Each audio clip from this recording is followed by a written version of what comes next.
I think it's sad these kids will never know. Our clothes came from Kmart. Mama would put them on layaway until school started. And Kmart had these delis with little ham sandwiches that were awesome because going to restaurants was a big deal and rare for us. Fast food was a hot dog weenie and a slice of white bread. We did have homemade popsicles from Kool-Aid, and we had candy cigarettes. Going to school was not an option for us, and we took our school clothes off when we got home because if you messed up the knees in your good britches, then you got these iron-on patches that folks would make fun of. Nobody was home after school. That's why we had a key to the house. We ate dinner at the table. Our house phone was in the kitchen. Us kids got together and played cops and robbers and kickball, dodgeball, dog pile. We rode bikes. Girls and boys all played in the street or in each other's houses till our moms kicked us out. We just had to be home before dark or the street lights came on.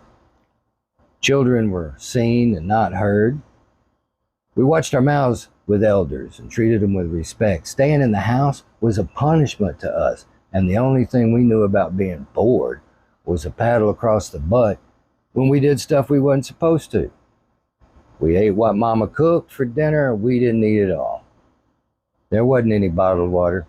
Well, there was Perrier, but we drank from the tap, and yes, sometimes the water hose.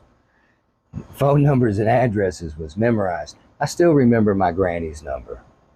We didn't have cell phones. I remember Pong. On weekends, we watched cartoons. On Saturday mornings, rode bikes, went exploring for hours, stayed at each other's houses, watched Mutual of Omaha with Marlon Perkins. Do you remember that? On Sundays, way before any Animal Planets. When we messed up, our parents would bust our ass, and then the neighbors would at each house on the way home.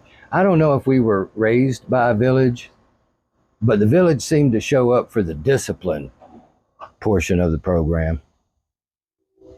These were good days. Loved them. Kids today are never going to know what it feels like to be a real kid. They'll never understand our childhood. I loved my childhood. Wish kids today grew up in a world like we did.